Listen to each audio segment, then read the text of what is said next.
आलस को भगाना है, आलस को भगाना है, तो आज मैं आपको एक ऐसे महापुरुष की वीडियो दिखाने वाला हूँ और आपका आलस 100% दूर भाग जाएगा। चलिए वीडियो देखते हैं। How to overcome laziness. जो तुम्हारा सपना हो, अब लड़की सपना की बात नहीं कर रहा हूं, तुम्हें लेजीनेस है, इसका मतलब तुम्हारे पास कोई बड़ा सपना नहीं है। तो तुम्हारा मन कहता है पढ़े रहो, पढ़ाई से अच्छा घरे रहो, खटिया के ऊपर पड़े रहो। जिनके पास सपना है ना, वो सो ही नहीं सकते। 4 बजे सुबह क्लास लेते हैं, सौरभ कांबले से पूछ लो, 4 o'clock in the morning, 4 AM to 7 AM। तो इसका मतलब जो तुम कह रहे हो ना, लेजीनेस को ओवरकम कैसे करें, ये क्वेश्चन बता रहा है कि तुम्हारा सपना दमदार नहीं है। सपने और लड़की में अगर दम होगा तो आदमी को हिला देगी।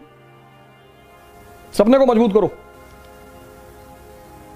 ध्यान करो। Once you get connected with the eternal energy, मेरे पास कॉन्फिडेंस, बुद्ध का कॉन्फिडेंस देखो, अंगुली माल को पकड़ रहा है। कहां से आ रहा है? Connectivity. You are standing with the prime minister of India, will you be afraid of SHO, sub inspector, SSP, DM? No. Dhyan will connect you with your internal source of energy inside, and the confidence will come. That is why my core emphasis in every class is to promote meditation. अब thought तुम्हारे मन में आया, IAS नहीं बने तो, अब तुम्हारा मन कमजोर है तो उसने कहा नहीं बने तो भीख मांगेंगे, पापा भगा देंगे। अगर तुम्हारा मन मजबूत होगा तो वहीं दूसरा थॉट आएगा कि अबे नहीं बने तो मेंबर ऑफ पार्लियामेंट का चुनाव लड़ेंगे। लेकिन तुम कमजोर हो गए अंदर से, सोचना ही तो है। It's simply a thought process. IAS नहीं बने तो एक कमजोर मन सोचेगा कि भीख मांगने लगेंगे, मजबूत मन सोचेगा मेंबर ऑफ पार्लियामेंट का इलेक्शन लड़ेंगे। कॉन्फिडेंस बना रहेगा। पढ़ो बेटा, खूब मस्ती से पढ़ो, हंस हंस के पढ़ो, गा गा के पढ़ो, नाच नाच के पढ़ो। तुम पढ़ाई को इतना रिवर्स वे में लेते हो। Education is to learn, learn to understand, understand to rule. Simple बेटा। तुम एग्जामिनेशन बीच में डाल देते हो कि स्टडी टू गिव एग्जाम, वो गलत कॉन्सेप्ट है बेटा। समझदार बन जाओगे, राजा बन जाओगे, चाहे बिजनेस की फील्ड में, चाहे किसी भी फील्ड में।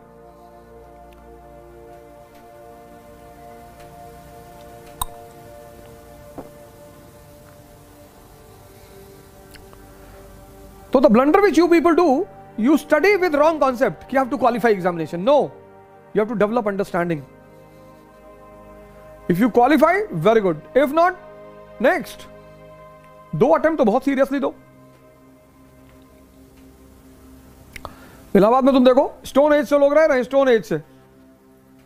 हमारे एक दोस्त है, उनकी बिटिया ग्रेजुएशन में पहुंच गई है और तैयारी कर रहे हैं, जूनियर है बेसिकली हमारे, और हिंदू हैं। तो हमने कहा चलो तुम 40 साल तक कर लो और फिर मर जाओगे तो पुनर्जन्म हो जाएगा तुम्हारा, फिर करना।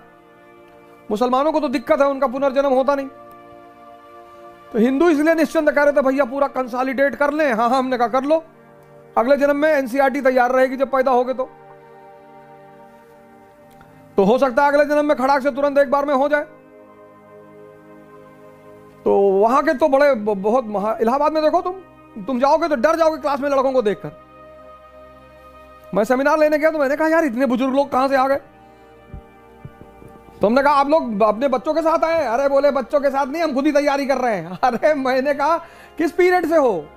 उसी पीरियड किससे शुरू करेंगे? Gupta period, Rajput period, Turks, किस पीरियड से हो? अरे सर क्यों मजाक कर रहे हैं? 21 साल से तैयारी करो, 25 साल तक क्वालिफाई करो, वरना बाहर निकलो, एग्जाम देते रहो। तैयारी जिंदगी भर थोड़ी होगी।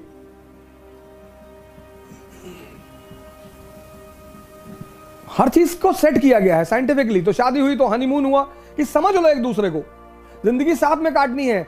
अपनी क्वालिटीज, अपनी पॉजिटिविटीज एक दूसरे से शेयर कर लो, बता दो कि भैया हम गांजा पीते हैं, इतना जान लो, तो सामने वाले को दुख ना हो। अब तुम शादी से पहले बड़ा आइडियल इमेज बनाए थे कि नो आई हेट टोबैको, और शादी के बाद बना रहे हो तो बीवी टेंशन हो जाएगी। फिर जिंदगी भर थोड़ी हनीमून कहते हैं कि नहीं 24 साल में हनीमून जाना। Honeymoon is basically that 2 people have married each other, so they should sit for 10 days, 15 days properly, or they should share about themselves कि मुझे ये अच्छा लगता है, मुझे बुरा लगता है, ये है मेरी फिलॉसफी, ये है, उससे साथ रहने में बड़ी आसानी होती है। ऐसे तैयारी भी कम से कम 10 महीने की होती है, ज़्यादा से ज़्यादा 15 महीने की होती है। फिर the first attempt should be very serious attempt, वहाँ कुछ दूसरा काम नहीं करना है। The society will come to distract you, society will कम।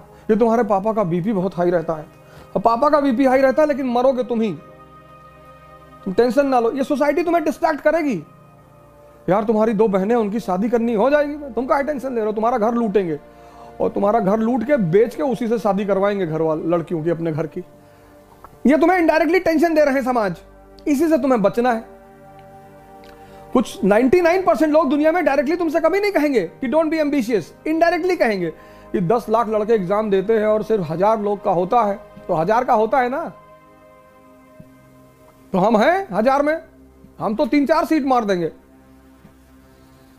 1000 का होता है ना। हाँ नहीं, शर्मा जी का लड़का गया था, पागल हो गया। दुबे जी का लड़का लौट के आया, तुम्हारे जैसे आदमी को मार भी डाला, बार बार अटेम्प्ट पूछ रहे थे, और तुम ही से कैरियर शुरू करेंगे तुम्हारी गर्दन काट के।